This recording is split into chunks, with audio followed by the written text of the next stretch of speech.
Don't speak ill of the dead is bullshit, and I think we should be talking about why. This is one of my all-time least favorite phrases that people lob at grievers, and it has this expectation of once somebody dies, they become a saint, and you can never say anything bad about them again. It basically is society telling you, or your friends and family telling you, your pain is less important than preserving the image of someone who's no longer here.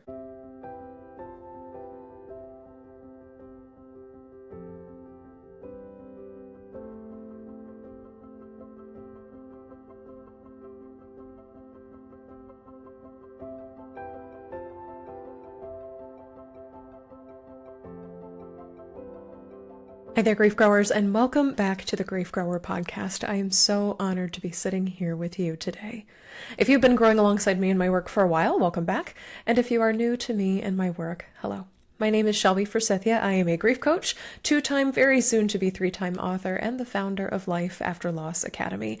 And for many years, I have had the honor of helping grieving people stop feeling lost, stuck, broken, and alone, and start helping them build lives that they genuinely love from the lives that loss forced them to live. This includes not only death-related losses, which we're going to be talking about at great length on the show today, but also losses like divorce and breakup, major diagnosis, and every other big life transition that changes your life. Here on Grief Grower, we believe that grief is not something we get over. It is something that we grow with and alongside, and that when we stop treating grief like a problem to be solved and start treating grief more like an invitation to live more deeply, we create the most meaningful lives we possibly can that are rich with the memories that we carry and the struggles that we faced and the precious knowledge of what it is to be alive on earth right here and right now, and all of the weight and the lightness that that implies. Before we get into the meat of the episode today, because this is a really good one I have for you, I want to get two event announcements out of the way. As I've mentioned in past episodes of Grief Grower, the Grieftastic Book Fair is coming up. It is next week on Friday, November 21st. It is just like your childhood book fair, only sadder. So if you've ever attended a Scholastic book fair here in the United States, I don't know if they're around the world, but here in the United States, I had them for sure during elementary and middle school. It is just like that, but exclusively focused on grief books. You will be meeting me and more than 40 other grief authors live at the Lux Hotel in Los Angeles for a one-of-a-kind gathering that is devoted to grief literacy, grief books, community, food, and connection. You will enjoy a day of conversations and panels, one of which I am leading, immersive experiences, and you will come away with the very best souvenir of all, something called a sad sack, which is a tote bag full of all the things that you received that day.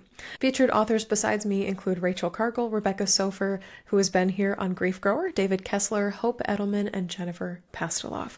You can join us for the VIP brunch from 10 to 11:30, and the book fair takes place from 12 to 4. And when you sign up through the link in my show notes, shelbyforsythia.com/events, you can use the code GRIEFBFF for 15% off tickets before they sell out. To my knowledge, they are still available, so snag them while you can. And all ticket proceeds benefit an organization called Our House, which is a grief support center that provides services all across Los Angeles. The next thing that's coming up is almost immediately after, about 2 weeks after, in the first week of December, on December 4th in Toledo, Ohio. For the very first time ever, I am coming your way to teach a workshop with an organization called Good Grief Northwest, called Staying Connected to a Loved One Who Has Died. And this is all about how do I do the holidays and grief together. So if you are a parent or a caregiver to children or a family who has lost a loved one, and you are like, how do we keep holiday traditions alive? How do we remember someone we love who has died through the merriment and the, insanity of the joyful holiday season? How do we do grief with all of that in tow? So in a 60-minute interactive workshop, I am going to teach you how to use the five senses, which is something kids, teens, folks of all ages can apply to remember and honor a loved one who has died through things like music or food or movies or scents and more. Together in the workshop, we will explore simple and meaningful ways to weave sense-based traditions into your holidays and beyond. These are things you can use for birthdays, death anniversaries, graduations, and more, and will help you create lasting connections for your entire family.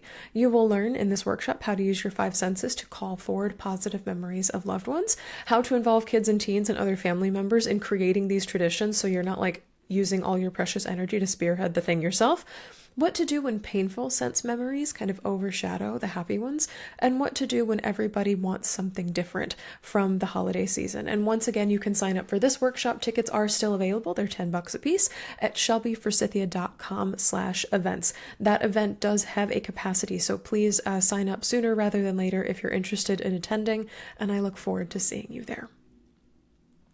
Okay, today's topic is one I am so lit to talk about because it is something that I think a lot of society at large, not necessarily grief professionals, but society at large would find scandalous or controversial. And it is the phrase, "Don't speak ill of the dead" is bullshit. And I think we should be talking about why. This is one of my all-time least favorite phrases that people lob at grievers, and it has this expectation of once somebody dies, they become a saint, and you can never say anything bad about them again, and that is actually really harmful to grieving people who are trying to process not only what they love and miss about a person, but maybe things that were hurtful or they wish had gone differently, and to be able to speak the whole truth of what happened is so, so important when you're grieving. But when somebody dies, our society, I'm mostly talking about the United States and other Eurocentric societies like the UK and so on, other colonized societies, they encourage us to default to polite euphemisms. They passed away, they went to sleep, they're in heaven now, or glowing tributes if they were a devoted this or a loving that or a caring whatever, and carefully filtered memories. When somebody dies, we are often pressured to soften sharp edges, to rewrite somebody's entire history, and to strip away complexity and nuance and pain, frankly, in the name of respect. I'm doing air quotes for those who are watching on YouTube around respect. But for many grieving people, myself included, especially anyone who is mourning someone who was abusive or absent or estranged or toxic, this societal norm can feel like a form of emotional gaslighting. The phrase, "don't speak ill of the dead," or said another way, "never speak ill of the dead," that's more of a declarative, is everywhere. It gets tossed around at funerals and in family conversations and even in therapy rooms and grief support circles. And while it might seem on its face like a call for dignity or decorum, of like, rise above, take the high road, it often serves a darker purpose. The effect is that it silences people who are still living, survivors. It protects abusers and people who have harmed others, and it erases hurt from the story of your grief. And pain can be a very real part of the story of your grief. And finally, it makes mourning and bereavement and grief harder than they already are, because half of it is being relegated, or more than half is being relegated to the shadows. You are being asked to suppress it for dignity. For who? For who? And before we get any further on this episode, I have to say I am not an expert on abuse or trauma. I am simply a grief coach who works with people navigating all kinds of loss, including losses of relationships that were difficult or damaging or complicated in some way. What I can speak to and what I'm going to speak to in this episode is not necessarily the effects of abuse or trauma, because that is not my area of expertise, but I can speak to this. Grief, I know for sure, is not always tidy or peaceful or rooted in love. Sometimes grief is all tangled up with rage or betrayal or trauma or even relief. We talked about this in the episode where we talked about grief is not just love with nowhere to go. That phrase is so simplistic and is also one of my least favorites.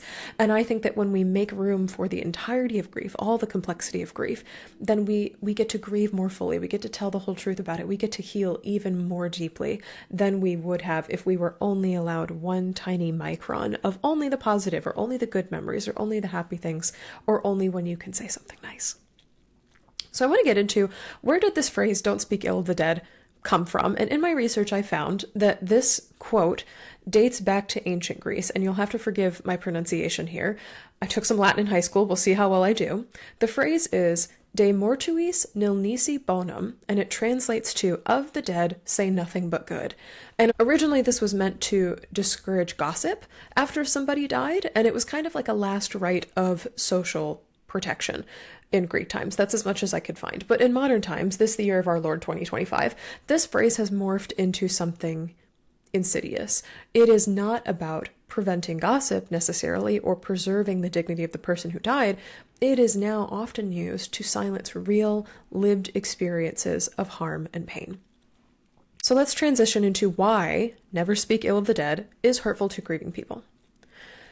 If you are someone who is harmed by a person who died, this societal rule, don't speak ill of the dead, reinforces a damaging idea. It basically is society telling you, or your friends and family telling you, or whoever's mouth it's coming out of telling you, your pain is less important than preserving the image of someone who's no longer here. And here's how that plays out in real life with real grievers. 1. Survivors feel gaslit by people who insist the dead person, quote, did their best or meant well. 2.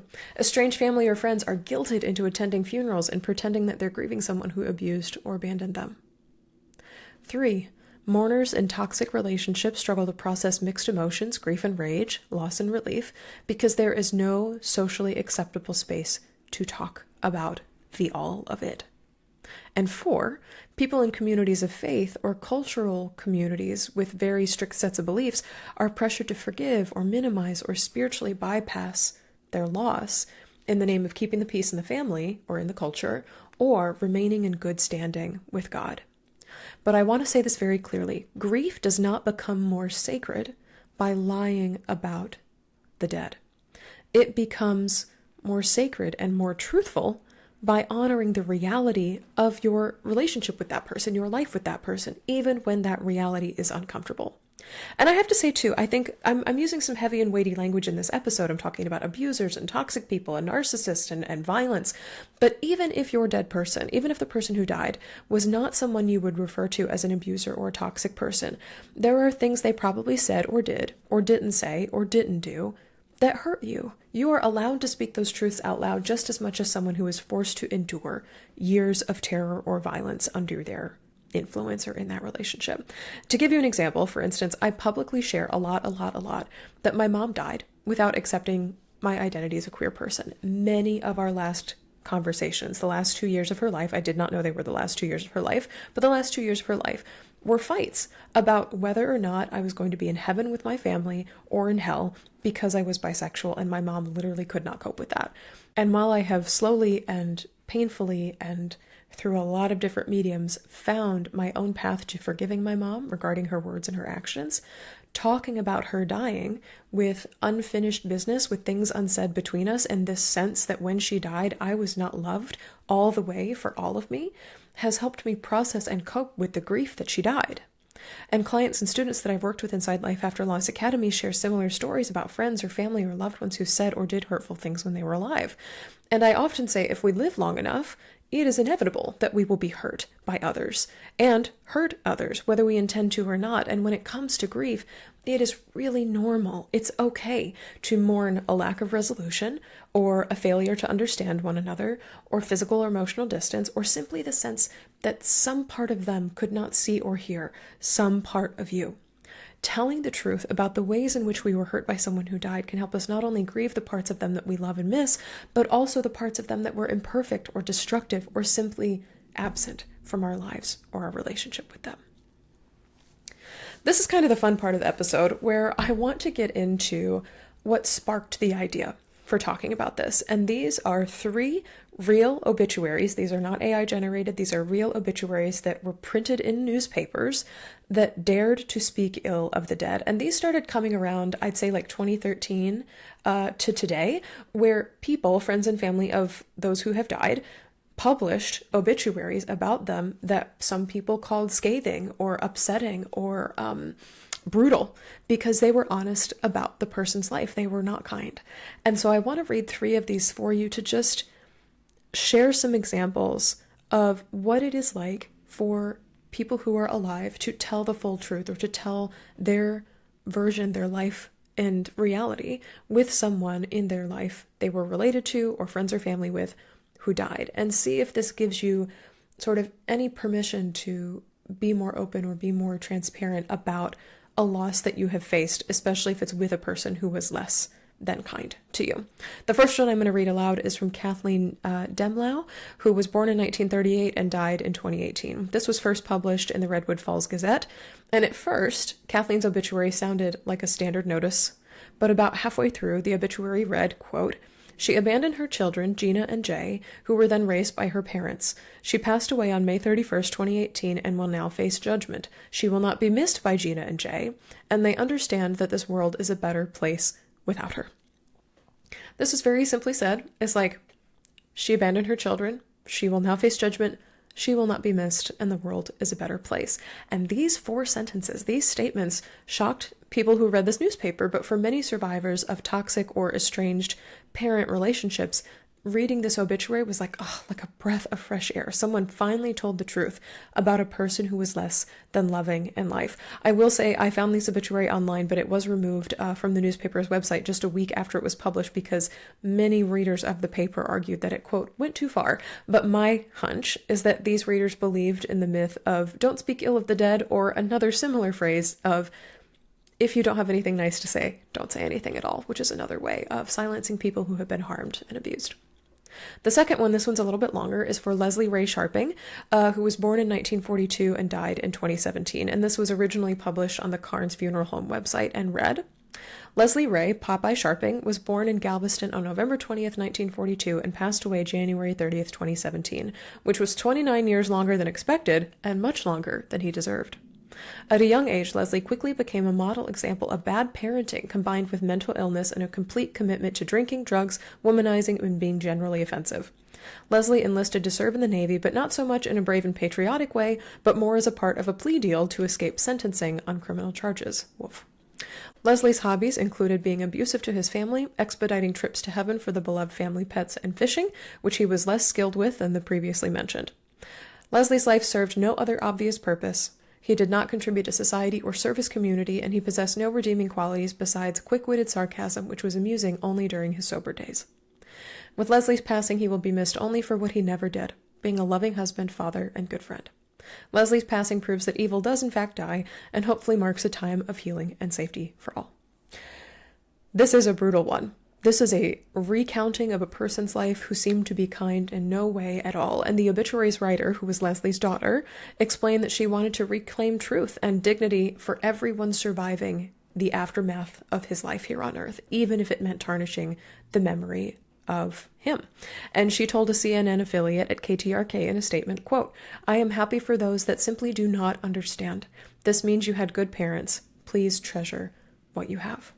So she's like, very similar to a lot of grieving people saying things like, be grateful you don't understand. Be grateful you do not get this level of pain. Be grateful you did not have a father like this, is her response to people saying, that's too harsh or that's too brutal. She's like, yeah, be grateful you don't know. I had to live through the brutalness and the harshness of it, to put some words in her mouth. But yeah, absolutely. I can totally see how this was something that she felt compelled to write after his death. The last one I'm going to read is a person with a very long name, Linda Lernell Smith Harvey Cullum Hartstall, who was born in 1951 and died in 2023. And I read that the reason that all 4 of her married names were included was because she was married 4 times, all to men who were hurtful or hateful to her daughter, who published this obituary of Linda Lernell. This was first published in the Three Rivers Commercial News, and Gail Heckman, who was Linda's estranged daughter, published this obituary. Gail knew her to be, through her own reality lived experience, a liar on an emotional, physical, and financial level, and Gail had gone no contact with her mom in 1999. She found out from a family friend that her mom died in 2023, and she wrote an obituary that included these snippets. I'm not including the whole thing because it is quite a graphic description of her childhood and the violence that she endured at the hands of her mother and her husbands. But this is something that I feel okay sharing on this podcast as an example of don't speak ill of the dead. Let's turn that on its head. Quote, "As a mother, Lernell was violent, hateful, and cruel. She was physically, mentally, verbally, and financially abused Gail.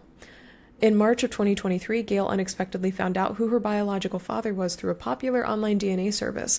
After years of deception from Lernell regarding who Gail's father was, Gail and her family are navigating the waters of getting to know their paternal biological family. This is it. Lernell will never be the mother and grandmother that she could have chosen to be with her family. That door is closed forever with her death. This is what Gail and her family grieve, who their mother and grandmother could have been.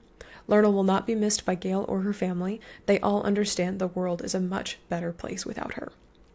And just like Kathleen Demlow's obituary, Linda Lernell Smith Harvey Cullum Hartstall's obituary was removed by the newspaper after it received complaints from readers and other family members, and almost immediately a non-inflammatory, sanitized version, just including her birthday and death dates and when she was married, replaced this scathing obituary that was submitted by her daughter.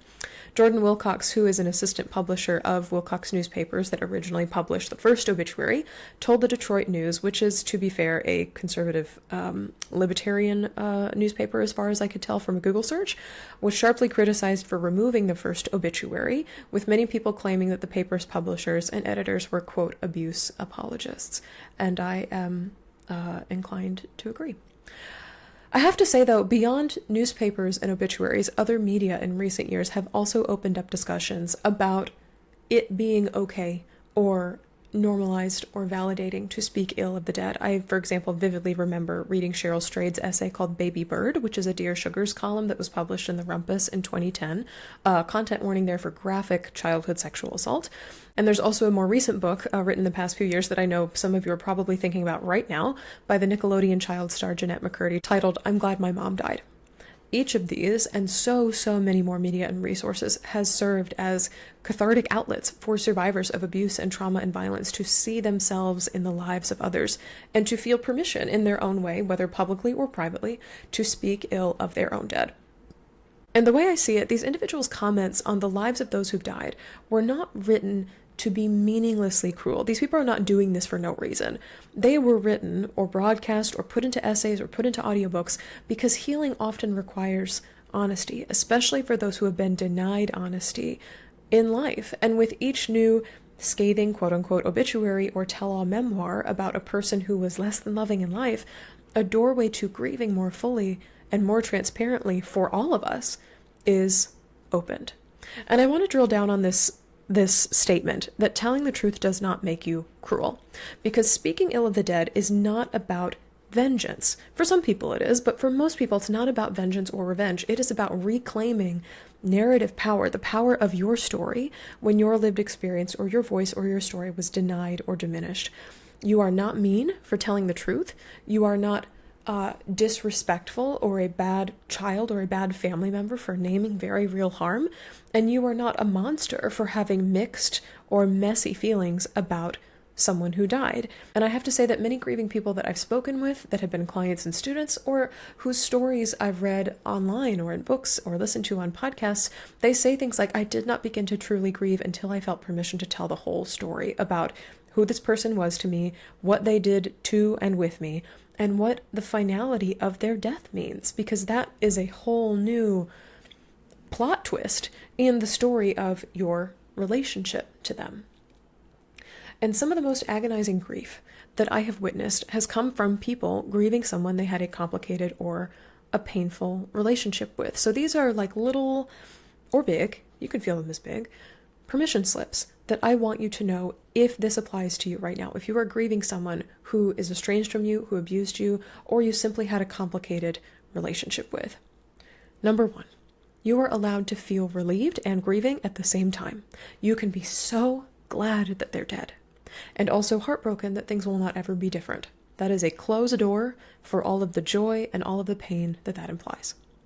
Number 2, you do not owe them, the dead person, a prettied up or rewritten history of their life. I often joke, I'm like, if you want to be remembered well, you should have behaved better. Like that, I don't know what else to tell you. If you want to be remembered fondly, you should have been a person who it was easy to remember fondly.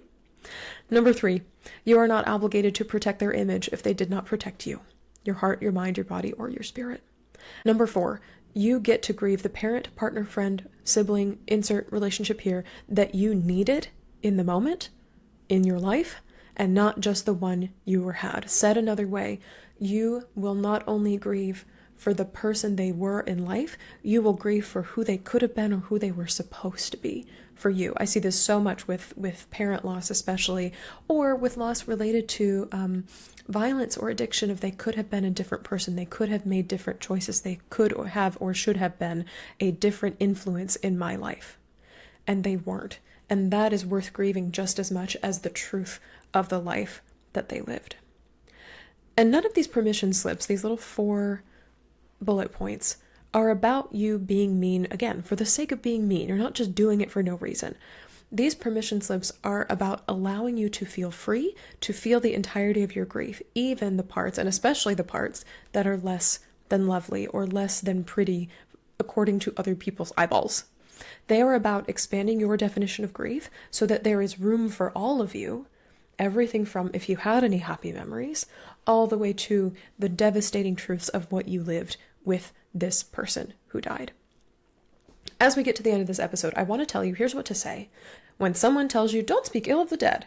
So when somebody comes up to you and you're like talking about the experience of your life and they say, never speak ill of the dead, you can say something like, telling the truth isn't the same as speaking ill. Or, I'm processing my grief the best I can, and that includes the hard parts. Or, I don't think pretending about insert person's name here, I don't think pretending about their life helps anyone heal. Or you could say, grief is complicated. I'm allowed to feel more than one thing at once. Or you can pull a page out of my book and say, if they wanted to be remembered with love, they should have been more loving. You do not need to defend yourself to other people who are saying things like, don't speak ill of the dead, but you can advocate for your voice and your story and your healing. And if things get hard, or if somebody will only accept conversation with you about grief, if it is in a positive light, you have more than enough of my permission to put up boundaries or to step away from that relationship for as long as it serves you, whether that's a temporary thing or a long-term thing. And we'll do episodes later on how to negotiate friendships with people in your life who are still alive, who you are grieving alongside, because no one does grief in a vacuum. We also did an episode over the summer in 2025 about friendships in the aftermath of loss, so you can go back and find that one as well. As we wrap up today, I have to say, the truth is healing, even when it hurts. You do not honor the dead or do them any service by lying or by covering up your emotions. You do not heal by pretending that you are not hurt or that you have never been hurt. And you certainly do not make grief easier when you erase how complex and multi-layered and painful it is. If the person you lost who died, or the relationship that ended, harmed you, neglected you, abandoned you, or simply was not who you needed them to be, you are still allowed to grieve them. You are allowed to be angry, you are allowed to be disappointed, you are allowed to ache for or long for or have a kind of broken nostalgia for what could have or would have or should have been. And most of all, you are allowed to be honest about your lived reality with them was like. Your story does not stop mattering just because someone else's story ended. And perhaps, I think, the best and most beautiful thing that you can do to honor an abuser or toxic person who died, should you choose to honor them, is to tell the whole truth about what happened and seek healing from it in whatever ways resonate with you. Commit to making sure that their legacy of pain ends with them, that is a period that you can gently place on the end of their sentence. This not only helps you take care of your heart, but ensures that when the day comes, that you will be someone that your family and friends will speak of with love and admiration and care. After all that they survived, they were gentle, they were kind, they were focused on their healing, they were interested in hearing and seeing others. That is a legacy that a legacy of pain can create. And if you are looking for grief support surrounding a relationship that you would consider less than loving, I encourage you to join us inside Life After Loss Academy, which is my online course and community. Together we'll help you name exactly what you've lost. For instance, mourning the person who died, but mourning what could have been, what the future was supposed to be, hope for repair, the ways in which they hurt you, so on and so forth. I will help you tease apart emotions like guilt and regret and disappointment and rage, and also establish clear but kind boundaries with people who say bullshit like, don't speak ill of the dead. You can learn more and join at the link in the show notes, or by visiting shelbyforsythia.com.